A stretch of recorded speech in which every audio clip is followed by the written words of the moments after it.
recollecting that I'm jaded and it's gonna take me nowhere fast like a bullet through the blanket. Appetize it, legalize and roll their eyes in where you're looking in the darkness for reactions of a narcissist. It's gonna roll you over if you think a bit. It's an open gateway if you wanna hit. I'm entirely retired of Neanderthal, actively responsive to the weight of this invasion. I'm a criminal.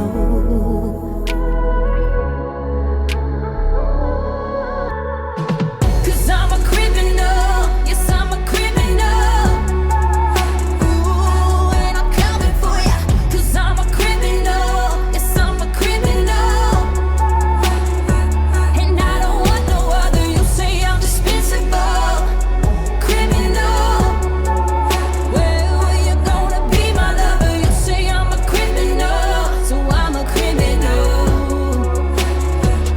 I'm a criminal. Track my pieces of the public on the time. Hello and welcome to the Nonsense Chronicles.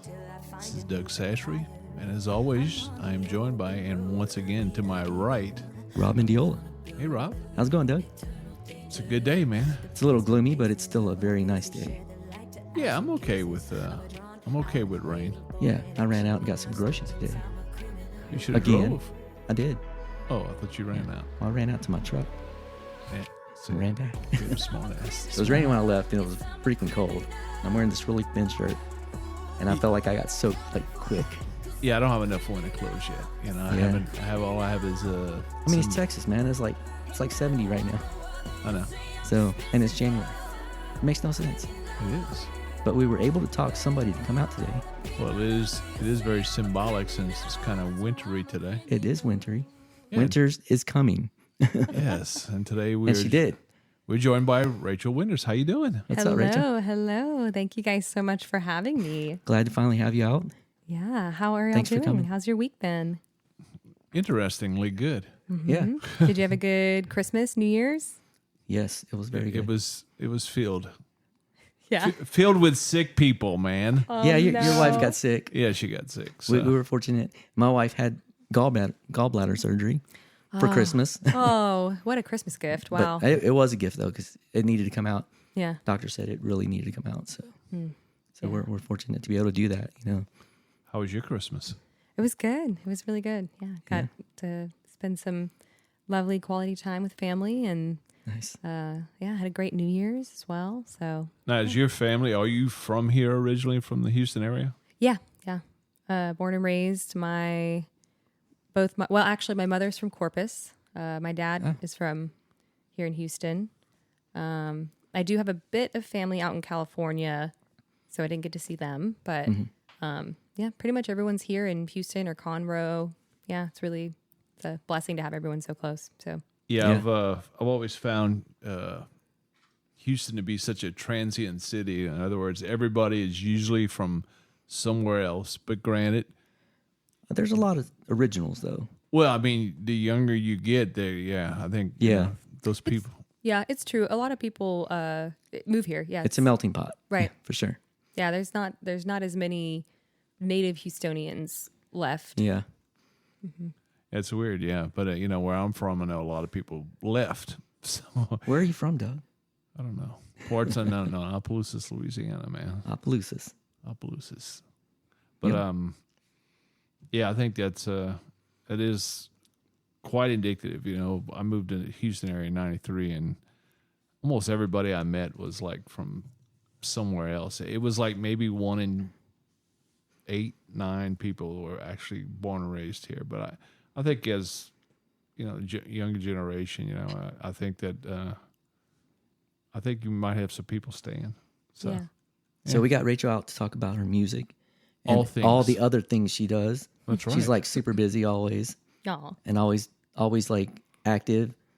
Internet. She's got media stuff, music, maybe planning touring. What do we have? What are we looking at? Oh gosh, so much. My main focus right now is writing and recording Yeah. more music, building my catalog. Yeah.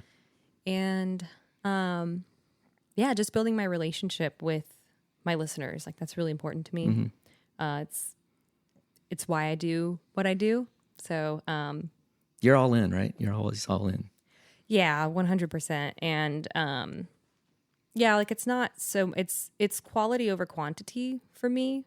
And so yeah, I'm just focusing a lot on, building a discography that I'm, like a weighty discography that I'm proud of, and a relationship with my listeners that, is just really meaningful. I'd rather have like a smaller, more close knit community than a larger kind of disconnected community. So that's always how I've felt about it. And and then, once I build up my discography, hopefully talks of a tour could be on. And it feels like horizon. that, like with stuff you put out, you always like engaging like people like on a personal level. Yeah. So I think it's cool.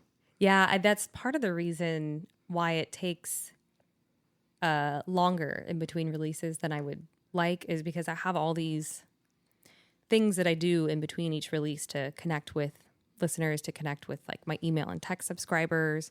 Like if you're just on my social media, you're probably not catching all of what's going on during the release. There's all these kind of special exclusive things that go on like my email list or my text list. And I want to make space for that during every release, because these are the people that have been with me since, a lot of them since 2020, some of them since like the Westfield days, Yeah. And so that like, those are the relationships that are really important to me.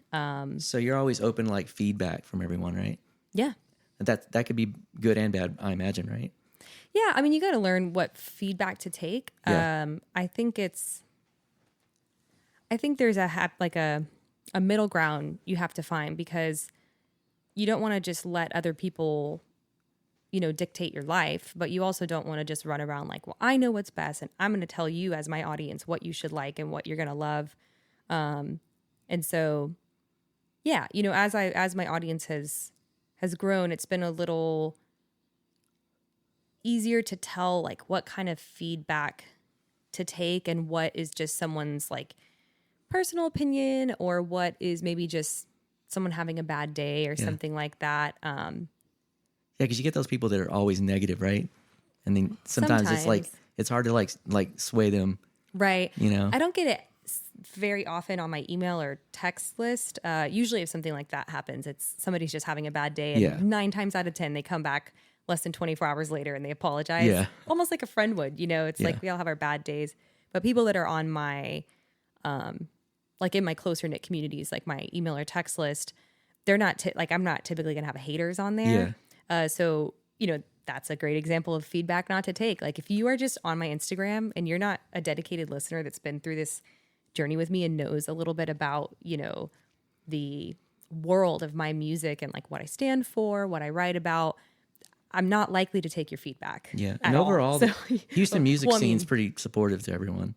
They are. Yeah. And it also just depends on how it's presented. I think it used to be hard sometimes for me to tell what's constructive, what's not. But now it's like that. It's like a veil has been lifted, and it's really easy for me to tell now what is a constructive piece of feedback and what is something that I just not going to pay attention to at all. Something that's not helpful. No, any line of work, there's trends, and, when we put out Spices is, what are people going for and all this. But the thing is the beauty and the artistry of each individual artist. So you do you, and you can sprinkle in a little bit of this and but no, what you do is unique to you. Yeah. And it is because if you like anybody else, then, and your music is outside of kind of the norm for Houston, right? Because you see most like metal, kind of hard, alternative and rock and hard rock, and you're doing mostly kind of pop, right? Yeah. I've heard you call it pop synth or synth pop. I've been all over the map with the genres that I call it. Synth pop. Probably fit a little more of my earlier stuff like Starlight and Lethal Dose. Then I started calling it pop with a bent towards R&B and jazz, because when I was even Lethal Dose had these kind of, jazz elements, kind of undertones to it. Yeah. And then, While I'm Alive went very like R&B, almost following in the footsteps of, a groove of like Michael Jackson, where he used to have like a lot of his songs had this groove that's like it's the same groove going on the entire time, but there are distinct sections of the song, but most of them are repeated. Like almost all of them are repeated. Yeah. So I've gone all over the place with what I've called my genre, and mostly because I think it's just been a really fun and incredible journey exploring what I want my sound to be. Yeah. And it's funny because I feel like I've kind of taken like a big step back to what my sound used to sound like a couple years ago. I'm gravitating more towards like the dark pop sound with some really quiet and intimate verses and then really explosive choruses, which I know for some people it feels so played out, but I just love going it. back to like a little bit of synth more. Yeah. I mean, I don't think it's playing out because synth's been around for what, the 60s still? Right. I mean, it's been around. So many bands have done. Yeah, and I synth. love it, and I think it's what my audience expects from me, and they like expecting a big explosive chorus and then hearing it. They like, they're like, this is the itch I need scratched, and then I scratch it. But then at the same time, I have these other sides of my music. I'm kind of viewing it as two different things now. Like my next release will be much more in that jazz, R&B, funk realm. It sounds nothing like Criminal or Ghost in the Machine, but it's a song I love very much. And the emotional message of it is still very cohesive to what I've had going on in the narrative of my music. It's just the sound of it sounds nothing like my last two releases. It's got like live strings and horns, and so. So are you bringing people in for that, or are y'all doing it all kind of digitally? No, we brought people in. Wow. We did hired musicians. That's awesome. Yeah. That is awesome. Yeah. Yeah. Because most people would just jump on the keyboard, right? And We did that for the bang it demo out. stuff to try and just get your ideas in order. section the parts and write the sheet music, and then we brought actual musicians in. That's awesome. Which is why recording and producing this has taken almost 2 years. So, But- not 2 years, over a year.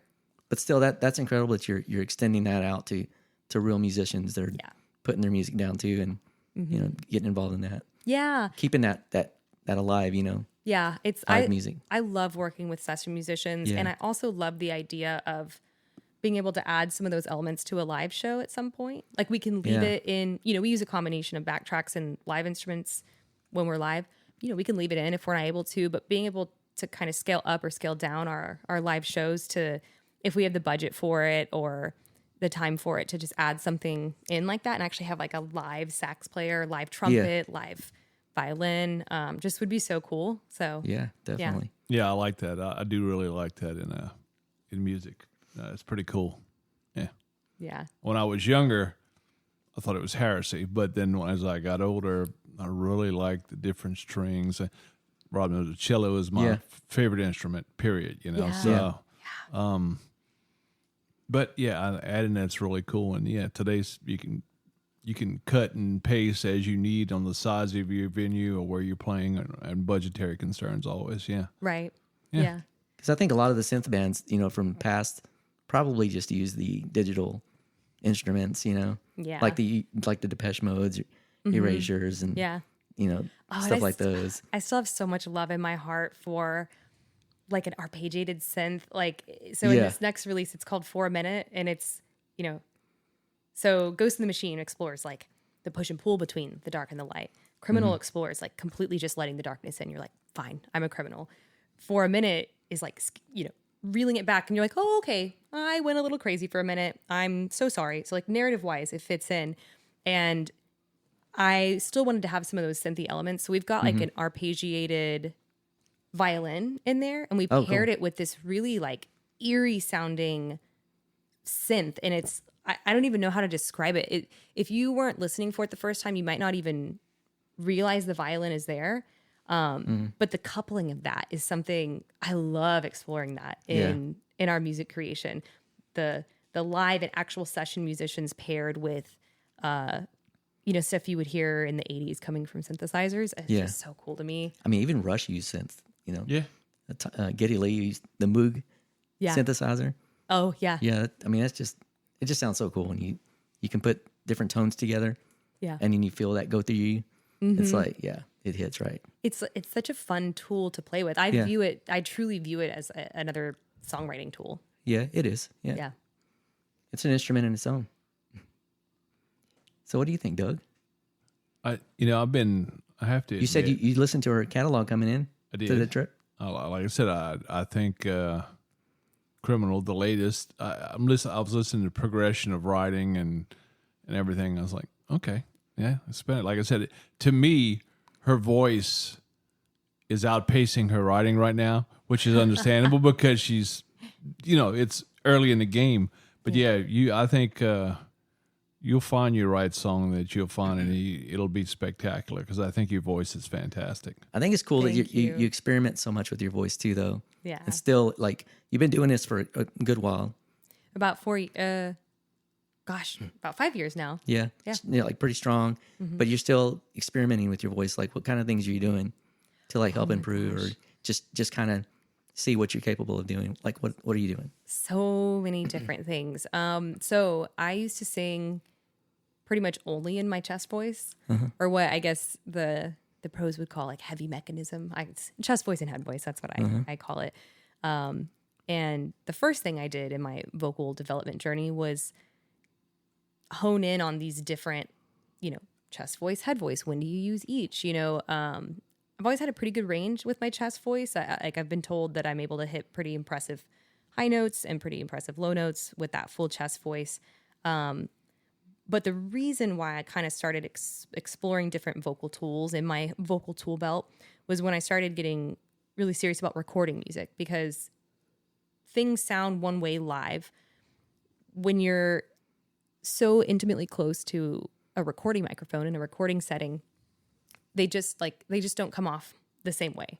And you need more tools in your vocal tool belt to express the emotion you're trying to, And so I kind of hit this point in my recording artist journey where I was like, man, it's not that I'm not a good vocalist. I believe that. I feel confident about that. But I just don't have these tools in my tool belt. Like, I want this part of the recording to sound desperate, And wailing can sound desperate for sure, but not the kind of like broken desperate I'm trying that I'm going for right now. So like finessing that emotion. Yeah. And so I started playing around a lot more with my head voice and, getting from my chest voice into my head voice. What Dustin would call my mix. I didn't even realize at the time that that's what I was doing. My mix, it always felt to me like a lighter chest voice, which now that I've talked to some professionals, they're like, yeah, that's your mix. I'm like, oh, okay. And then, so that was kind of just a big focus for me for a long time. And then more recently, we've been playing around with whistle tone. That's something that has just really piqued my interest. So is that something like Mariah Carey kind of style? Yeah, where thing? She talks to the dolphins. Yeah, there you go. Yeah, whistle tone. Talking to dolphins. Yeah, there's this whole video of her talking to the dolphins. And it looks like they understand her. It's so adorable. And that's called whistle tone? Whistle tone or whistle register, I think is what they call it. But we've been playing around with that. I don't even remember why. Oh, yeah. Okay, have you guys seen The Fifth Element? I believe so, yeah. Do you know the Diva Sci-fi song? Yes. Yeah, I wanted to be able to do that. And you have to do whistle tone. Oh, nice. For it. And so we were like, let's work on so that's whistle like tone. opera. Yeah, kind of. Yeah. Yeah. And so we've been trying to develop out my whistle tone. We've been working on, through developing out the whistle tone, I accidentally discovered that I can do bitone. That's where so you crazy. like sing two notes at one time. Like, how do you even like approach that? Dude, like, I don't know. It was an accident. Is it kind of an accident thing? I don't know that I could ever recreate it. Outside of that setting. That sounds like so bizarre to me. Like how you would even approach trying to attempt to do that. I have no idea. Like that's so over my head. There are pros that are really good at it. And they can control. There's a video. I'll send it to you if you remind me, that Dustin found for me, where this girl, she basically picks like a root note. She's singing that, and then her second note that she's singing, she does scales. And I'm like, I don't even. That sounds so bizarre. What do you mean? Yeah, I don't like a guitar. You have pedals, right? Yeah. And you do that, but your voice, it's like you could like harmonize with that's yourself. crazy. Yeah, it's crazy. insane. Yeah. So I don't know that I could ever recreate that, but outside of like the whistle tone and just trying to develop more like nuanced sounds for recording to have different options to pull from almost as another songwriting tool. It's like, so the goal is just to add those kind of layers to your music to just kind of enhance that sound. Right. Yeah. And then like a next focus / kind of a current focus is really what would the word be? I guess not stamina, but if I were to tour, I wouldn't be able to sing every night the way that when I put on a show in Houston, I mean, I can go all out and it's fine if I'm hoarse for the next 2 days. I can't do that on a tour, and I just shouldn't be doing it anyway. Right. I need to kind of, kind of like a Avenged Sevenfold, why they don't do the music that they like to do. The guys on when we're on a tour bus and the singer's not talking at all. Yeah, I mean, it just depends, especially if you're on a long tour. But Avenged Sevenfold was, they're a lot of that guttural stuff, man. I don't see how people can keep that up because obviously you can't in most cases. Yeah, I mean, it seems really tough. I've never. It's hard for me to say because I've never had the experience of having to sing and perform so many shows back to back. I don't think I would ever want to perform shows every night back to back without a break. But I know how I feel after one show, and I mean it's hard to find the balance, right? Because I really don't want to be in a place where I'm not emotionally connecting with the music.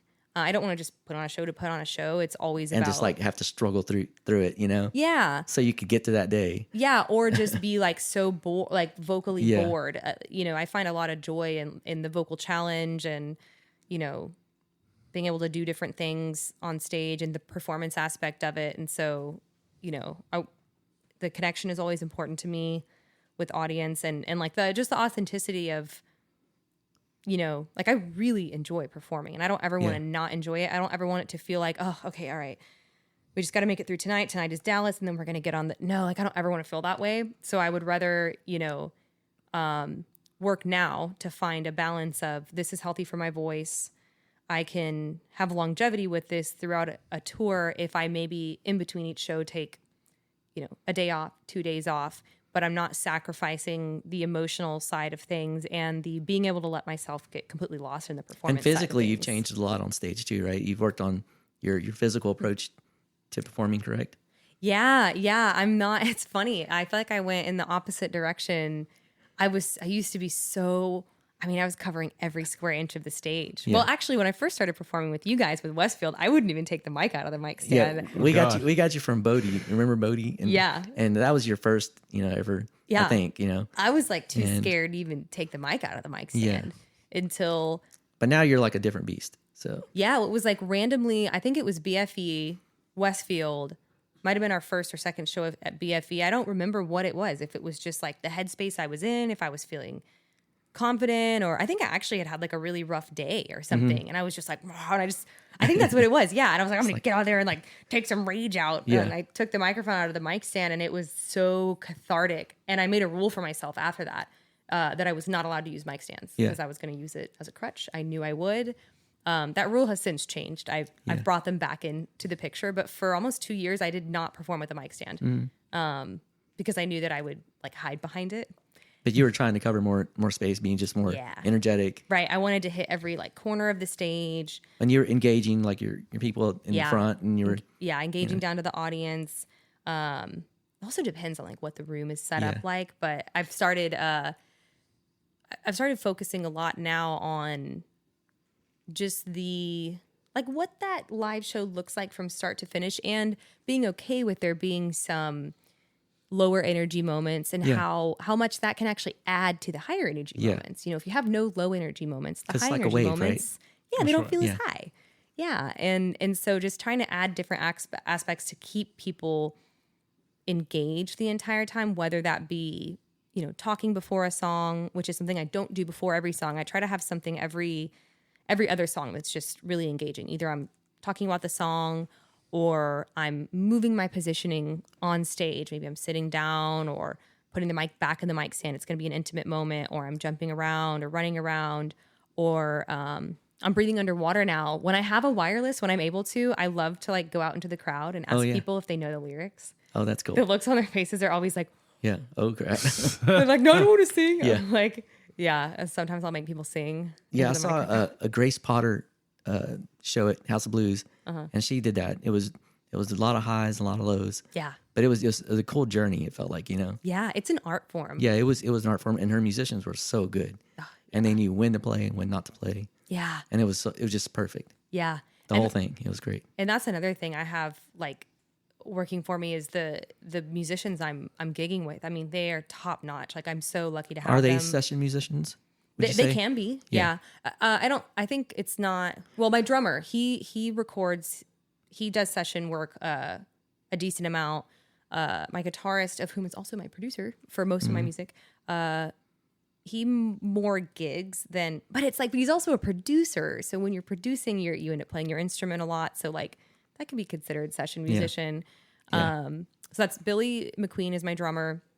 I mean, he gigs and does session work very frequently. Like he is so well versed. And John Edward Ross is my guitarist / producer. He was in the jazz scene for a long time. Both him and Billy have some history in the jazz scene. And so it's like, and I feel the same way about metal. It's like if you were in either of those scenes for a while, you know how to hang. You know how to hold your own musically on stage.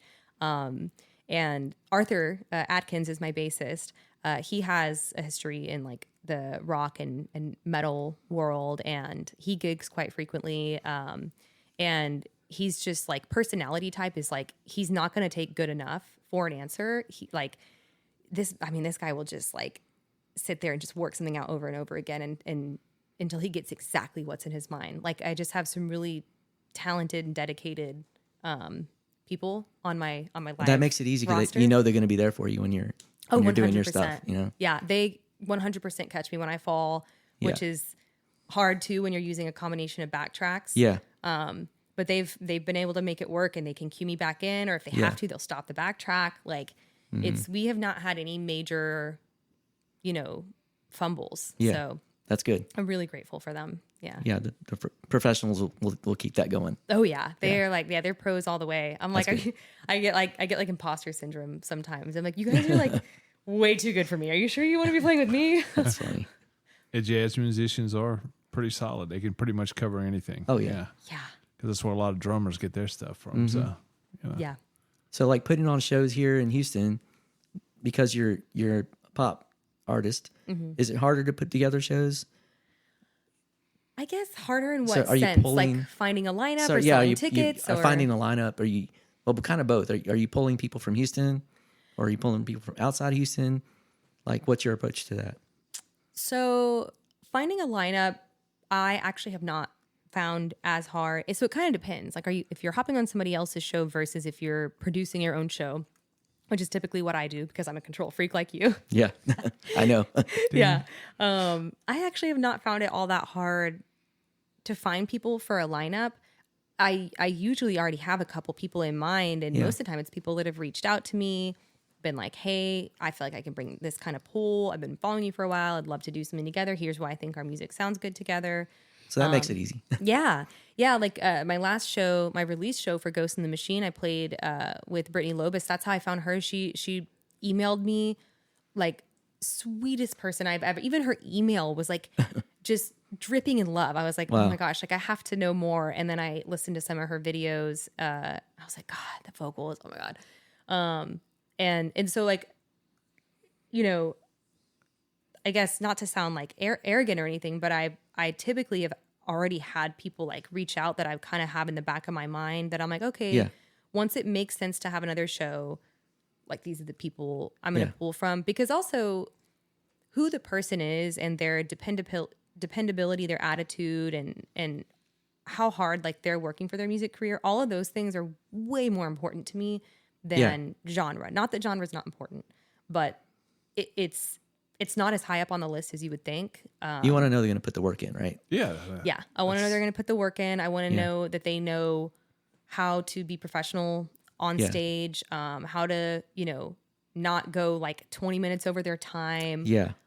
you know, and that they, you know, like their people are going to stay for my set because my people are definitely going to be there for their set. You know, we have a really good like way of doing that at shows and so the genre thing, I've just noticed, like, at least for my audience, it's not that important to them that whoever's opening or whoever's playing on the bill has a really similar genre. It's really not. Like, I feel like a lot of people listen to music the same way I do, or that you guys might. I mean, I'm over here, like, I'm listening to like smooth jazz, and then I'm listening to like death metal Sleep Token, you know? I think that's a real musician. They just listen to anything. Yeah. And they dig at different parts of it, you know? Right. I think that's how a lot of music consumption happens nowadays. So I don't think it's super important that, you know, like, it can be if you're trying to put on a I see a lot of shows though. Yeah, they're always like, we need metal bands, you know?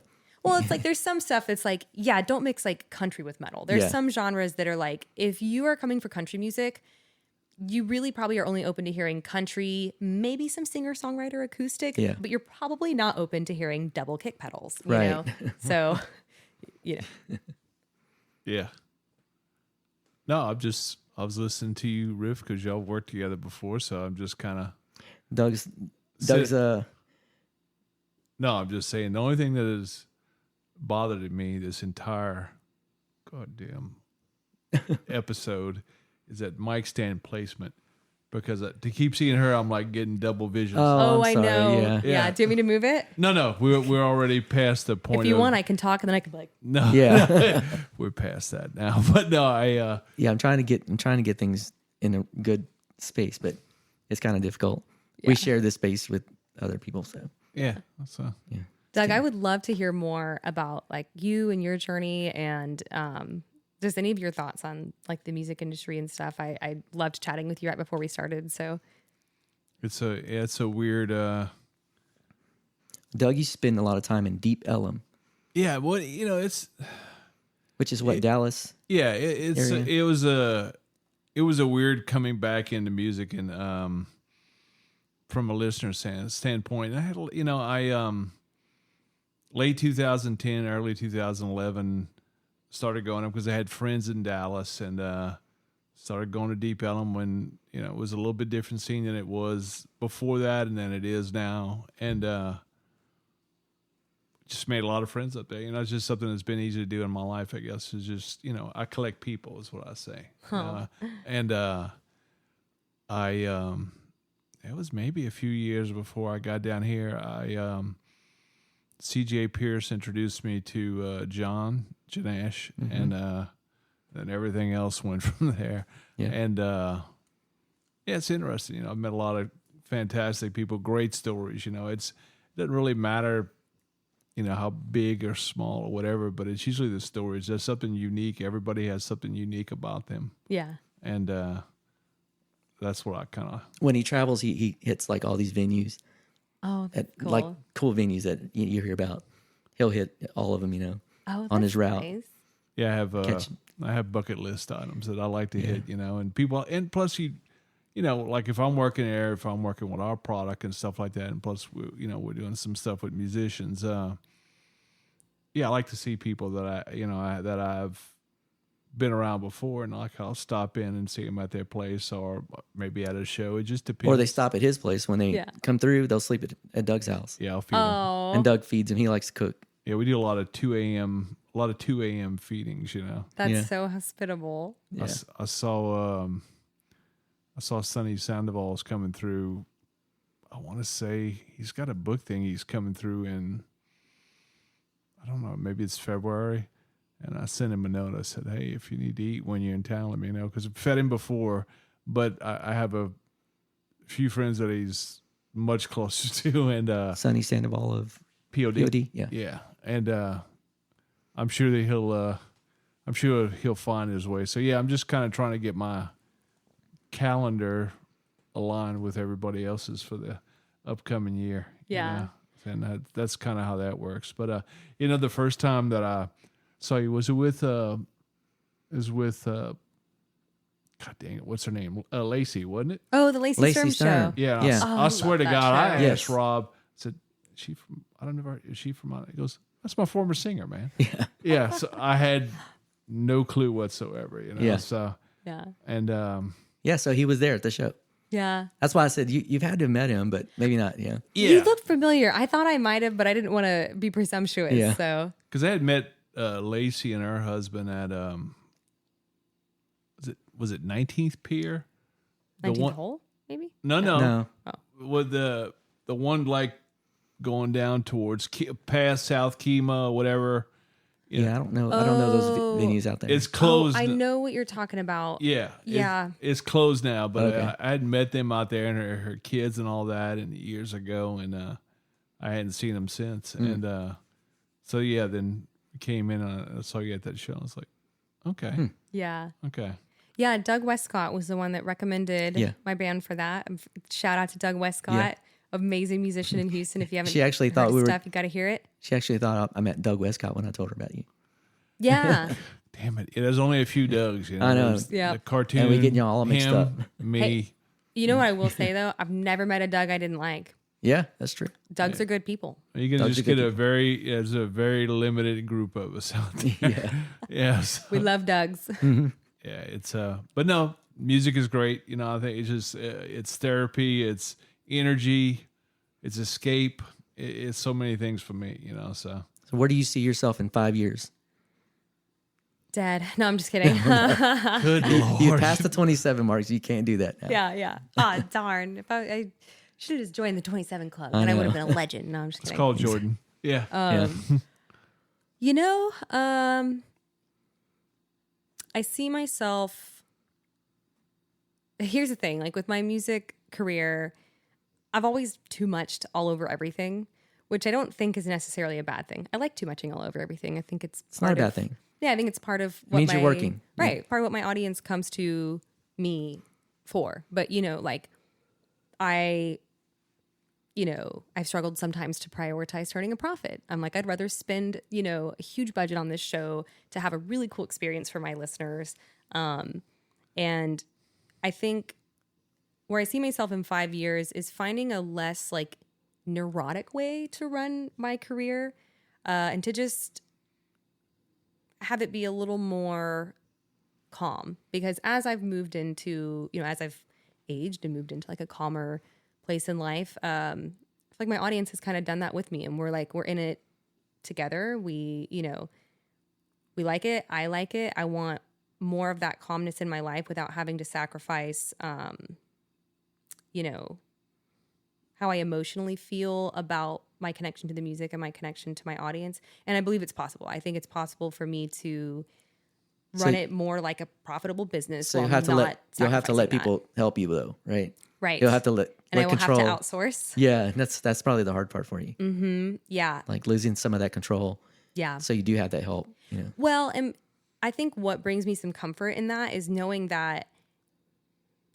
So, like, something I always keep in the back of my mind is I have listeners not in Texas. I have listeners not in the United States that have not gotten a performance from me. Yeah. And in order to make that a reality for them, this is something I have to do. I have to, be a little more careful about, what's, coming in and what's going out. I have to be considerate about, where I'm spending budget and what the long-term meaning, 2, 3, 4, 5 years, what those goals are, and making sure I'm working towards those, or else I'm not going to be able to bring a show to my people in, Norway or even like my people in Pennsylvania. Like I've got my girl Lene in Pennsylvania. I need to go see her, and I can't, if I don't prioritize being smart about how I'm running my career, then I can't do that. And so like that's the thing that always works for me is like phrasing it like, oh, I'm jeopardizing my connection with my listeners. It's like that's the thing that finally got through to me. Yeah, because if you're not reaching those places, then you're kind of cheating yourself, right? A little bit, right? Yeah. And it's like I would do anything for my people and my music, my listeners, and so it's like it's never been about a profit for me. And so being able to frame it in that way, where it's like, yeah, but there are a lot of your listeners that aren't getting what they should from you unless you prioritize profit. I'm like, okay, fine. Yes, that life and goal, that 1, 3, 5 years, it's always been a huge thing where I see myself. But yeah, it's like I tell my kids, that life will choke the hell out of that bohemian artsy idealistic thing. You have to be able to make money. You can't all sit around and serve bean soup. Right. It doesn't. It helps your creativity. So social media is so big these days on so many things. So you can get your message, you can get your music out. She does. You stay busy. Social media. I'm constantly busy, but I would like to, in 5 years, I would like to have at least toured the U.S. I'd like to be at the very least starting to branch out to other countries, and just a lot. It's really, I'm feeling called recently to it's about the music. It's just all about the music.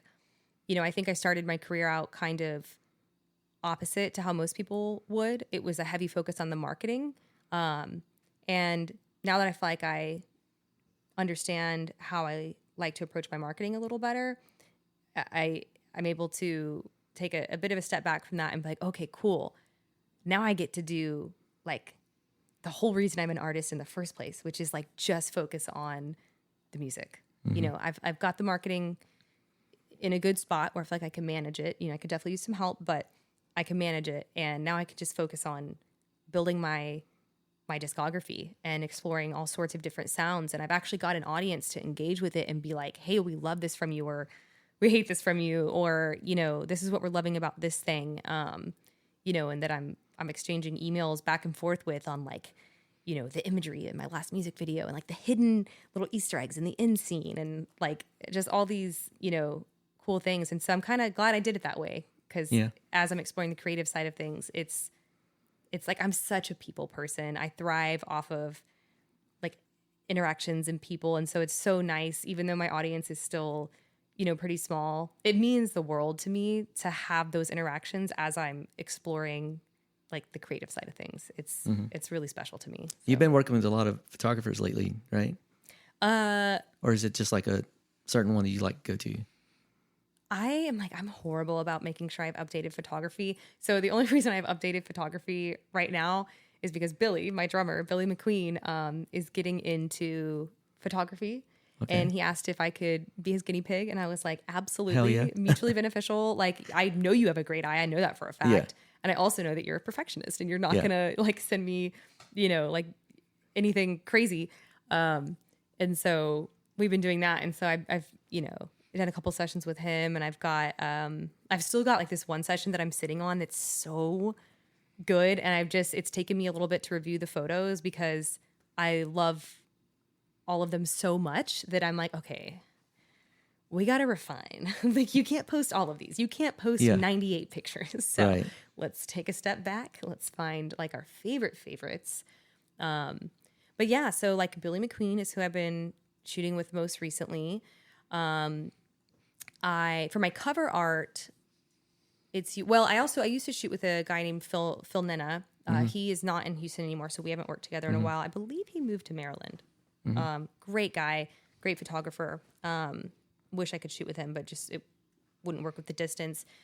Usually for my cover art, it's going to be whoever my video production team is.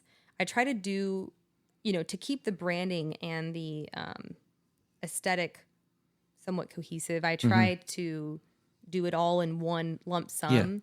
The cover art for my last two releases was captured during the music video. Okay. Because the music video is really where those visual elements and components come together for me as an artist.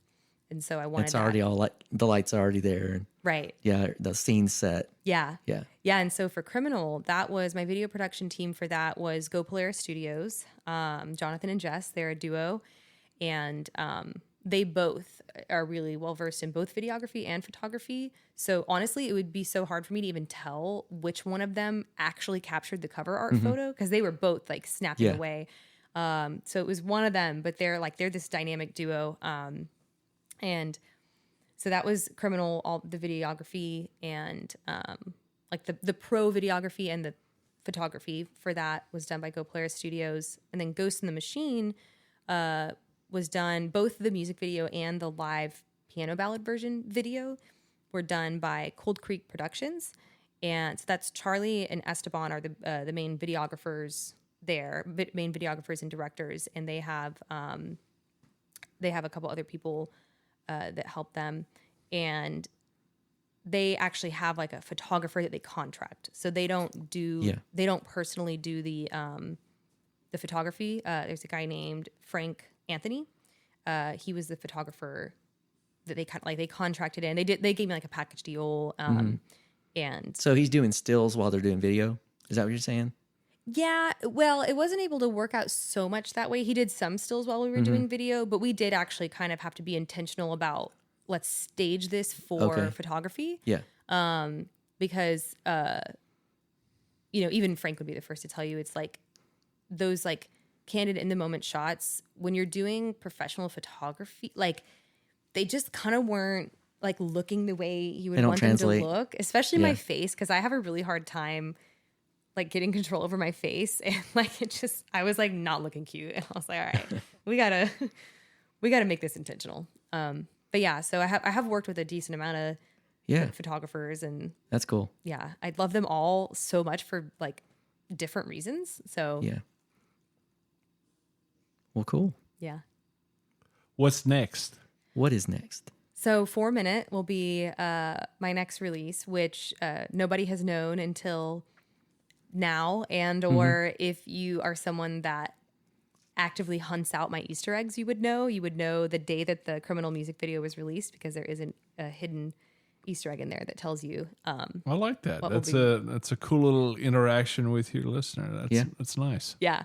All my music videos either have Easter eggs like in them or hidden in scenes that like either introduce a character, like the end of the Starlight music video introduces the demon character in the Lethal Dose music video, all sorts of stuff. So 4 Minute, my song 4 Minute, which is much more in the like R&B, I'd say R&B side of things. That's the one with the live trumpet, live sax, and violin.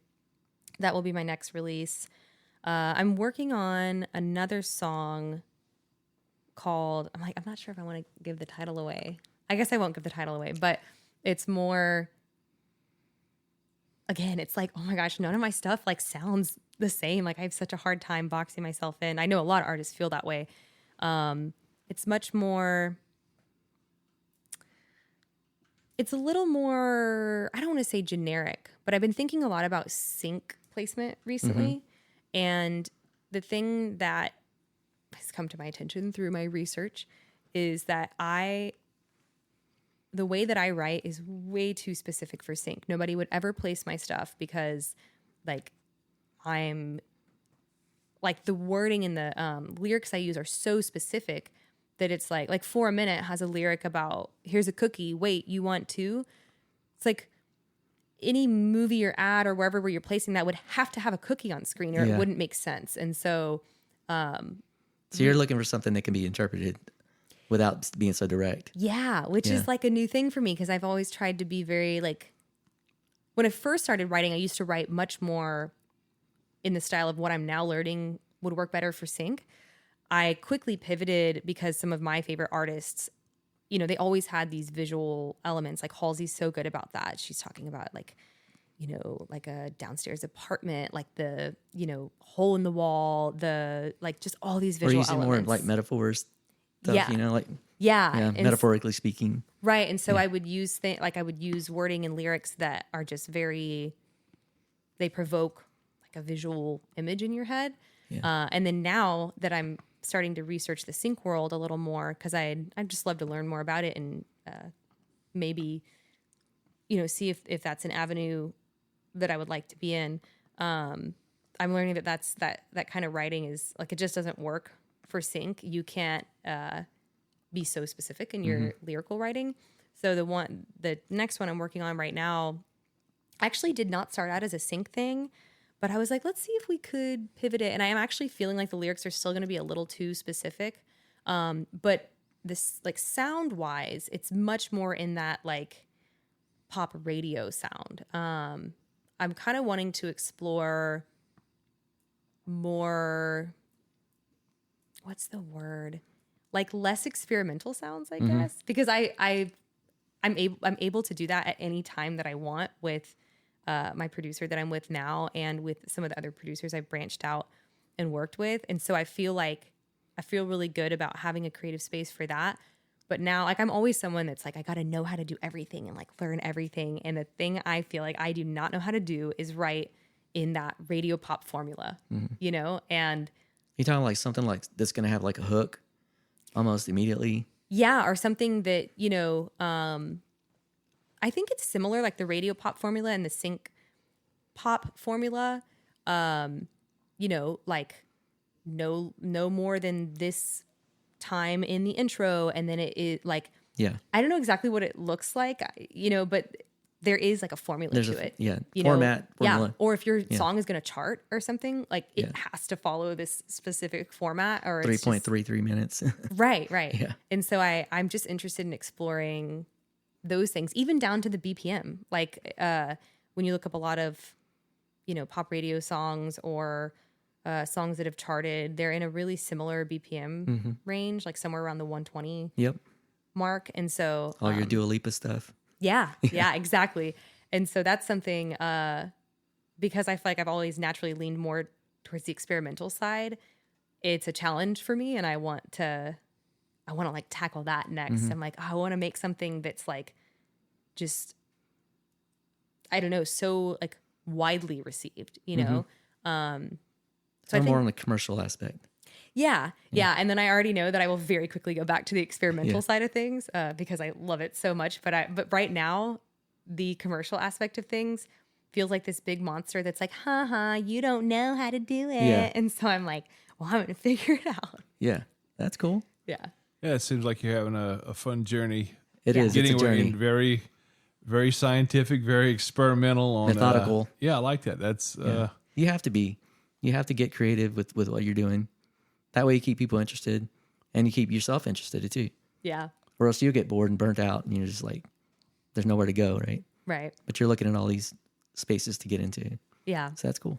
I dig it. I'm curious to hear from you. Like, what's your favorite kind of thing to see from an artist, whether it be like the genre or, I just like when they have a really good live performance. Like, what's your consumer experience on that? There's some things out there that I love metal best, but I like Red Dirt Country. I like orchestra. I love strings. I've gotten to a point where there's a few things that I really appreciate. I love harmonies. Rachel's got like a full bag of harmonies. Yeah, I love a good harmony too. She has a great voice. Yeah, she does all of you do all your harmonies, right? Yeah. I was saying, because I was layer them. Yeah. And I was listening to that. And I like them, and I like strings. I like when bands will come, you were talking about this in a certain way with you bringing in your instrument.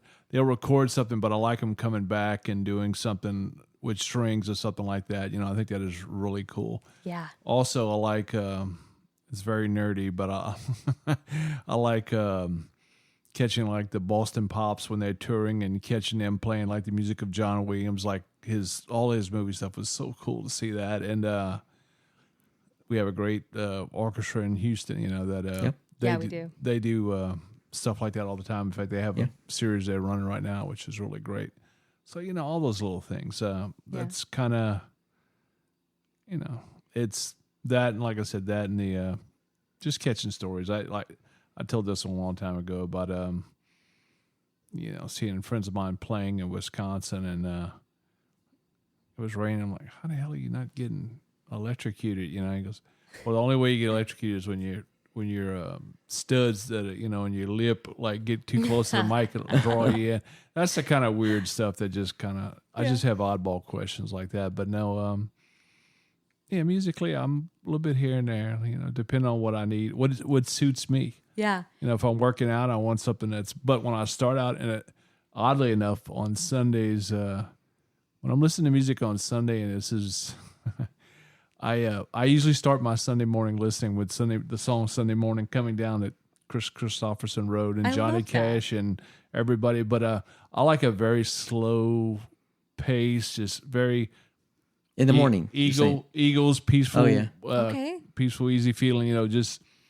Yeah, that's kind of like my Sunday beat, you know. But and and when I'm working out, it's I start off with, with stretching and stuff, and it's what's the song that Evanescence covered, by the Beatles song throughout the universe. Across the universe. Across the universe. Yeah. It's just very free flowing, peaceful song, and. But yeah, I use music to drive me or anything else I'm doing in life, and focus. Yeah. Like if I'm cooking somewhere, I have to have my headphones on because Rob knows I can't usually shut up. So I have to tune everybody out and just music in and that. So, it's amazing how much you're around people that are musicians. Like you're like constantly almost. A lot of people are musicians, man. Yeah, there's a lot of musicians out there. There's a lot of musicians there. And it's cross worlds, but it just, it's a fun spot to be in though, It sounds to me like you appreciate the musicianship a lot and the storytelling. Yeah. Because there's always good stories, and I don't mean the debauchery. I'm beyond that now. Right. And I want the little nerdy fact stories. I'm kind of curious how this happens and how that happens. And most musicians are really good people. Yeah, they are. I would say because they've been through some. That's what I tell people. Yeah, like when we're they've been beat down so much. Dude, the world has stomped on all of us. Been told no too many times. Yeah, especially in this world today. I mean, it's. I love the fact that my kids, when they were listening to music, they were the ones that got me on to Spotify because, they listened to music and it was. I had to pay for it, but I still go out and I will buy the artists that I know. I will buy their music because I believe in sport. I don't, in my heart and as a manufacturer myself, I do not like the fact that somebody's intellectual property can just be, just so freely. I really have a problem with that, That's the new world. Yeah, that is how it is. Now, it's been a great shift. Yeah. It's really cool that I can get to experiment and listen to some things that I normally wouldn't listen to without that. But I don't know. It's a give and take, and sometimes you're kind of like, oh, I really don't like giving that. But I would have a problem with, trust me, you come out with a spice in a green can that you're gonna probably hear from somebody. So yeah. It's man, we should do this again just to talk. From physical media to digital streaming. Totally, let's do it. I could talk about it all day, and I could talk about how much it has hurt artists, how much it has helped them, how much it has taken money out of the industry. Let's do it. But you can put down some notes because we're bad at doing notes. Yeah, we are. But we also like to bring people back and we do focus on another area. Yeah, and I think you're our first pop artist. Oh, yay! Right? I don't think we've had a pop artist. Man, I have such a we've had country, we've had metal. She talked about it before, and I do. Look, it used to be like 3 genres or whatever. Now it's even rock and roll. Like if you just rock, it is like 40,000 subgenres of that. It's just rock, man. But pop music's been around for a long time. So yeah, well, really, all it means is popular. So it's at popular, one point, yeah, in my head it means that rock was pop. Rock was pop. That's right. There's popular rock. There is. Mm-hmm. Yeah. So it just means that you want to. To me, it usually means like we would like to make a profit from this, but right. But who doesn't? Exactly. Who doesn't want to be able to exist? So and live and eat. You have to eat. Right. You have to eat to be able to perform. So that's right. But we will cover this and all other things. On a future episode with on the next one with Raycheal Winters. Like a question I wanted to ask you guys before we sign off. Yes, no. Okay. Go to feel good song. Like if you're like, I need to boost my mood. Oh man. Go to feel good song. I wouldn't say there's a song for me, but I love Phantogram. I love what they do. I love that it's 2 people and they're getting all that stuff down. It's incredible. It's pumping. The lyrics are really good. Her writing is incredible. Yeah. Vocally. She kind of, y'all remind me of each other. Yeah, so she's great. I just love that music, and it always pumps me up. Yeah. Which is weird because I'm a metal guy, but I love it. There's something about good songwriting and good musicianship, man. I love where she goes mentally with her vocals and with her lyrics, Yeah. But I'm all over the map musically though. But I feel like I've heard you talk about Fantagram for many years. Like if I were to answer for you, it would be Fantagram. I'm a Fantagram fan, big time. Yeah. Because if I were to do music, I would like to do that. Yeah.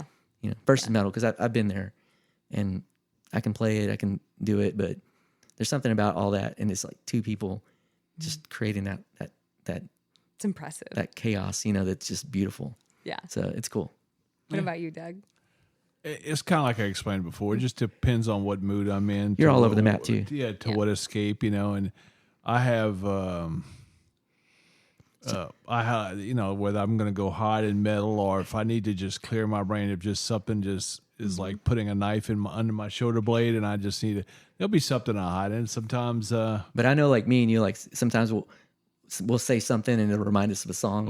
Yeah. And it could be like different, just from one end to the other spectrum, you know. You know what's really weird, and this is. But I know he knows music because he gets it. You know.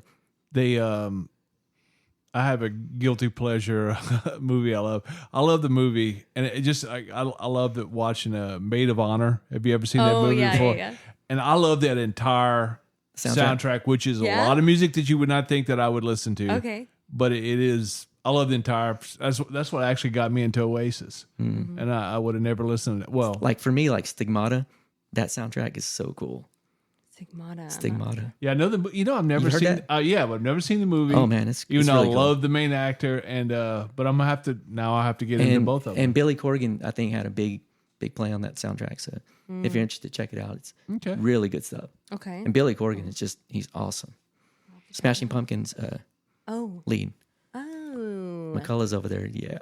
He knows it. He's like, yeah. By the way, you know what I also love is I love Trans-Siberian Orchestra, but you know what? I have a rule, and I'm imagining that they switch up. What I've seen them 3-4 times, whatever. But if you come to Houston, or actually, I would rather see them in Dallas because I like American Airlines Center more than I like. They've got great venues. Houston. I've heard. Yeah, I like it better than the Toyota because Toyota, I'm kind of claustrophobic, or I like to sit. Exactly, and it's different at Trans-Siberian. You do not want to sit up front for that show. Yeah, you want to be back a little bit because of the visuals. And but if you come, if they come after Christmas, I'm done because it has to be before Christmas. Okay. Yeah, because once Christmas Day is over with, I'm out the season. Yeah, but I just kind of thought that was a random thought I had. The last few days. Well, because I knew I wasn't going to go see them because they were playing here on like the 26th. I'm like, oh, too late. Oh, yeah. It's way too close to Christmas. I've always wanted to see them, and I have not. It's fine. And they cover. Yeah, I've never seen it either. I don't know who does that song. What is it? Carmina Bakuda, whatever the hell it is. Na, na, na, na. Na, na, na, na. Na, na, na, na. You have to send that to me. Yeah. Oh. Yeah. Exactly. Yes. I can't do it, but it was also in Conan the Barbarian. Those last two notes you gave me, I was like, click. Yeah. See, I love Conan the Barbarian. Yeah. So that song, they do that too, and it's awesome. In fact, I had friends that went and we usually go as a little group, and they're like, they normally see all the Christmas stuff, but then they break out that song. There's like blood red things, and like they just like, oh my God, I'm like, hell yeah. But just it's there's music for everything, so pick your spot.